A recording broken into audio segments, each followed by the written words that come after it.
Hey everyone, Matron here bringing you another StarCraft 2 commentary, this time Game 2 in the Best of 3 series between ATN Socke spawning as the red Protoss and Sen spawning as the blue Zerg. The map will be Kulas Ravine, and this was Socke's choice after losing that first game to Sen. Quite a long 47-minute game on Lost Temple, and now going to take advantage of the terrain on this map. It does favor Protoss just a little bit. It's going to be difficult for Zerg to get up a fast expand, as the natural, at least the one not guarded by rocks at the back door, is going to be susceptible to attack from the high ground. So Colossi can get up here, Blink Stalkers can get up here. So Socke may be thinking that he will have the advantage in this matchup. That's why he is choosing this map for the second game here, as he does need to win this one to even up the series and force a game 3. Again, this is a loser's bracket, round 8 action between these two players. Socke was knocked out by Liquid Jinro. Sen was taken out by TT1 in the winner's bracket. So both hoping that their tournament lives will continue. Sen just one win away from moving on to the next round of the loser's bracket here. See, both players used all the tech in their trees in the last game. Quite a long game in the end. Sen was on 6 bases. Socke was off and on 4 or 5, sometimes 6 bases himself.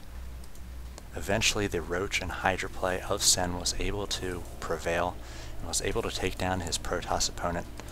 Looks like Socke is sending out that early scout after the pylon. We have both players scouting the enemy positions, so they do know that they are the closest positions by ground here. And we do see that the gold expansion is in between both players. So we may not see much expansion in this game, as they will have to expand towards the enemy. It's going to make the naturals a little bit more susceptible to attack. Looks like we do have a pool coming out first for Sen. So he's not going to try to get up the fast expansion, at least not quite yet. Looks like we have the gateway finishing for Socke. We'll see whether he goes with a cybernetics core, and yes he is. So he is going to go gateway into cybernetics core. He does have this gas working as well, so we will have enough gas once the cybernetics core completes to get out a stalker and warp gate tech.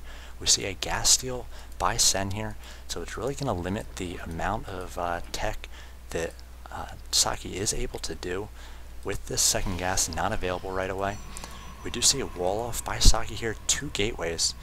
So very interesting here, this wall off. I think a zealot may be able to fit right here actually. So we'll see whether he places a zealot here. It looks like he's going to get out both the warp gate tech and that first stalker. So we see a drone coming out for Sen here. He's going to throw down this expansion around the 4-minute 15-second mark.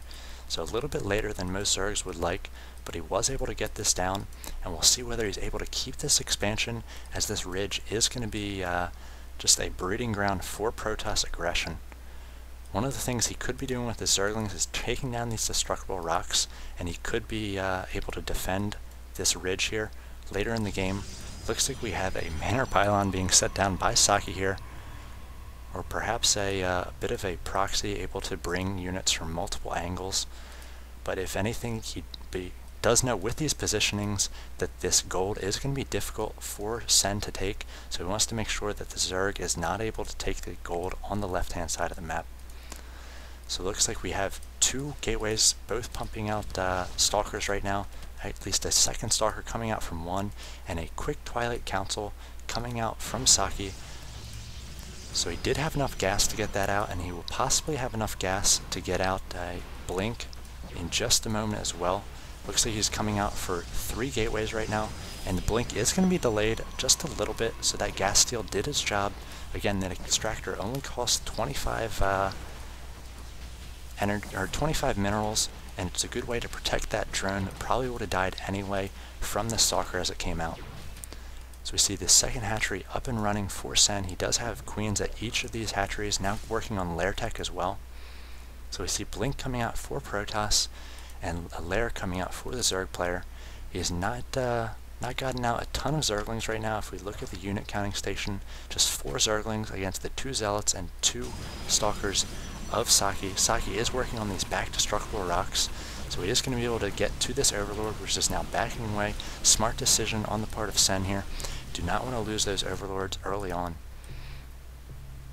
So it'll be interesting to see the Overlord placement on this map. Again, this map did fall off of ladder play. Blizzard did replace it with Shakuras Plateau, the 4-player 1v1 map. So did not get to see a lot of games on this map. So it'll be interesting to see how these players spread out their units on this map and what sort of strategies they tend to lean towards in this second game here. Do see the lair coming out finished here. No lair tech on the way yet, though he looks like now getting down that roach speed. So we may see some roach play here from Sen. Roaches were what he favored towards the end of the last game. They're just cheap, and they're also quite durable against the lightning play of Socke, as he did have out a number of High Templar. Looks like he does have Blink finished. Blink, a very quick upgrade from that Twilight Council. So now going to move out with a few Stalkers here. Going to be able blinking up here, able to take down this Overlord, which was at this tower. One thing we did see in another game from MLG Dallas here, one of the ones that was cast on the live stream, is if you hit this watchtower with a Stalker or another unit, it does give you a little bit of sight up to this top, and you're able to blink up here. So Socke really needs to guard this back door, make sure that Sen is not working on it. Sen, for his part, needs to get those rocks down and stop this harassment. Needs to get a few units up here and shut down the blink play of these Stalkers. Stalkers are going to be able to do a lot of damage here, as they are quite quick. We do not have the roach speed up yet. So on the creep here for Zerg, the roaches are going to move quite quickly now that roach speed has finished. Looks like we have a Nexus about to complete for Socke here. And it looks like the drone's going to come down, perhaps poke at this back door, maybe even go for this gold expansion. Really depends on the amount of pressure that Socke is able to put to the front door. These roaches now moving across the field, chasing down a few of these Stalkers. The other Stalkers are just going to be able to shut down all the mining at this natural for Sen. Looks like the roaches are going to come back in now, and he's going to try to get the site up here on the high ground here with an Overlord. But the Overlords are going to be able to be attacked by those Stalkers as well. So now it needs to work on those back destructible rocks, give him access up this ramp to this high ground. Looks like that creep tomb was able to be taken down by Socke as well. So Socke controls